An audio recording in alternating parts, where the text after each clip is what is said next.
Kevin Frazier Nischelle Turner joining us on the program, Entertainment Tonight co-host. Guys, thanks for joining us. I'm sure it was a late night there. The most awkward moment you've had with a celebrity. Now, I had an awkward moment with Chris Meloni over the weekend at dinner. He didn't know who I was. And I had my daughters with me, and I was trying to show off, and it was terrible. Terrible. I'm not laughing at you, but I am. Yeah, Nischelle, you have every right to laugh at me because my kids did. Oh, my God. I was going to say, that is I had dinner at Chris Maloney's house. Nice guy. Served wine. Great dinner. Great dinner. So, you know, great guy. Great guy. Okay, have you had an awkward moment, like one of those where you think that they're going to know who you are and you realize that they don't know who you are? Yeah. So many of them. So, I mean, there have been more than one. What would be your... My most awkward moment with a celebrity? Oh, I think it was Tommy Lee Jones. Oh, everybody's just because he's not kind. Yeah, no. And so, like, I literally wanted to, like, run screaming from the room, and I pretty much did. I remember that. What junket was that where people were crying? Together. We were there together. It was people were crying. It was one of the Men in Black movies, yeah. He had people leaving the junket room crying. Yeah. He crushed folks. Yeah. So it was awkward. So I just got up in the middle of the interview and left, and I said, okay, good time. Do you know what I tried to go to Al Gore, his college roommate. I tried to talk about his horses program. He has a program that works with horses. I was like, forget the movie, man. Let me talk about horses, something you like. He didn't give a damn. I said, yeah, you were college roommates with Al Gore, you know, playing football. He was like, did you watch the movie? I'm like, I mean, come on, Tommy, just give me something, man. So it was very awkward. So I think that's my most awkward. He was tough. That was tough, yeah. Yeah, my most awkward run-in with a celebrity is that. Given what we had last year, not a lot of drama this year. Last night, right? I didn't need that type of drama, man. And we're still trying to sort out what happened last year. But how would you sum up last night?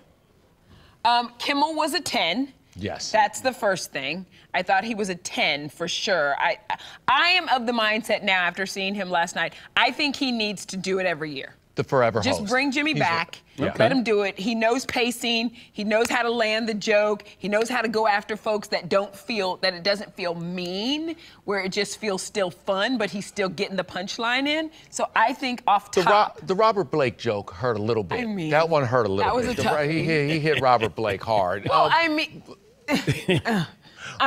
come on. But I'm saying it's like certain cities should always host the Super Bowl. Certain cities should always host the Final Four. He should be in a short, tiny rotation of people who do the Oscars. He's that good. Yeah. You can sprinkle Regina Hall in there for me with him because I just think she's fantastic and ridiculously funny. But I think Jimmy was like, he hit everything great. And, you know, there were some emotional moments as well, Dan. I mean, we saw history being made with Michelle Yeoh being, you know, the first Asian female actress to ever win Best Actress, only one of 2 women of color in the 95 years of the Oscars to win. So we saw that. It was so great. We saw Short Round, Dada get his Oscar last night. And yeah, he got to hug Harrison Ford. It was a full circle moment because, you know, Harrison gave him his start in Indiana Jones.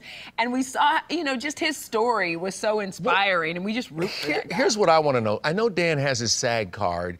And I'm not sure. Do you get to vote, Dan? And did you watch all the movies? I did not watch all the movies. Which ones did you see? I saw everything. I saw the Banshees. I saw Maverick. What are the other ones? You're doing better than most, though. Yeah.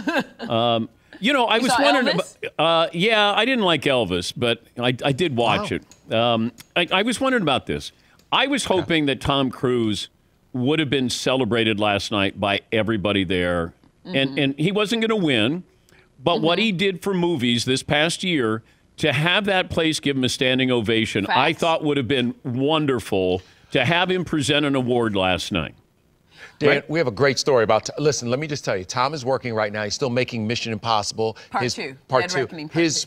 His producing partner came to the awards, but he landed from London after working with Tom the night before. At 3 o'clock, his wife met him with a tuxedo and shoes. They raced over to the red carpet and made it for the end of the red carpet. So Tom was like, you know what, I'm here, I'm not gonna risk it, I'm just gonna stay in London, I'm going to work. And so instead, he stayed in London and worked. I'm gonna side with Dan, though.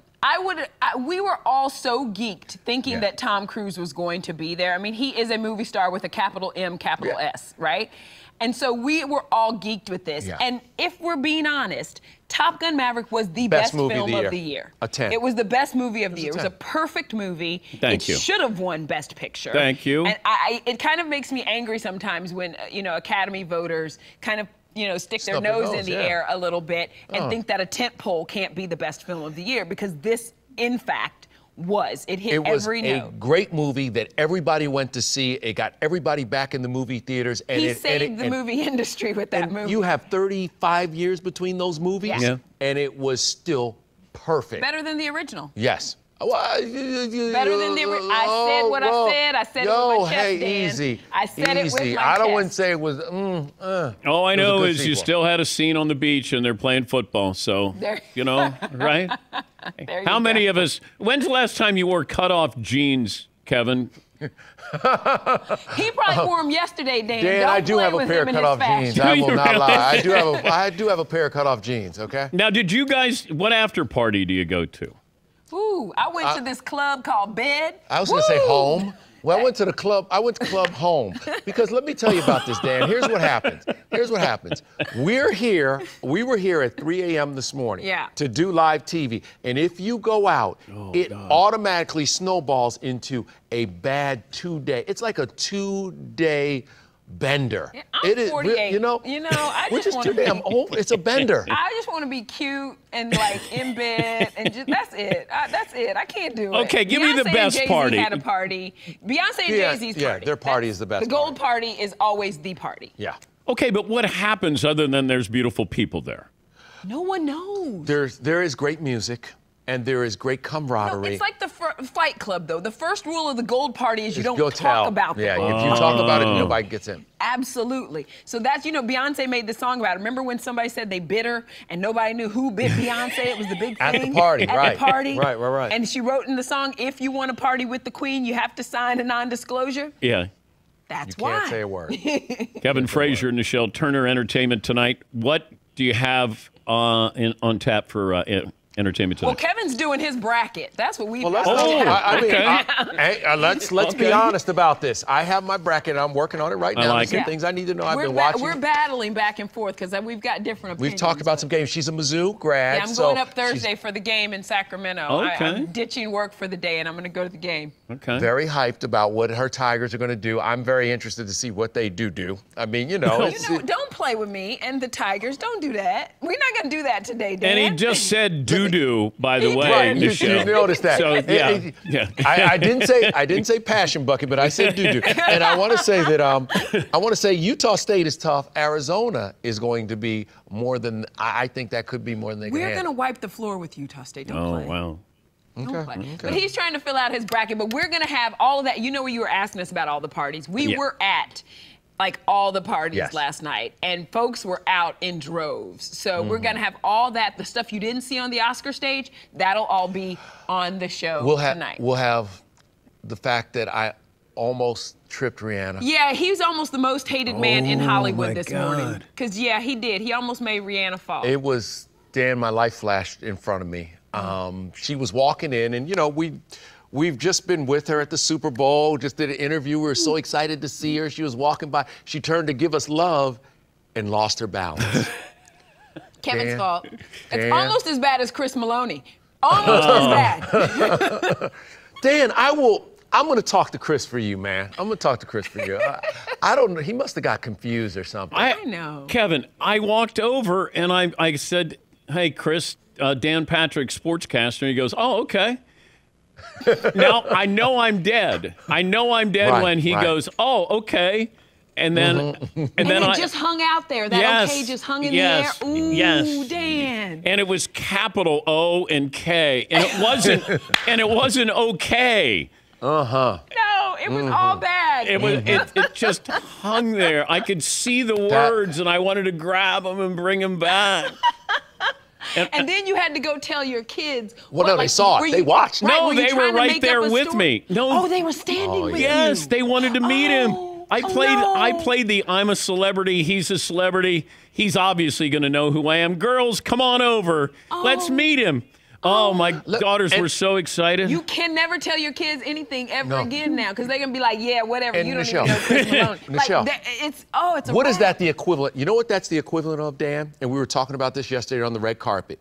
When publicists come on with, like, the person who's there for, like, editing. Yeah. And they walk up with the dude right behind them.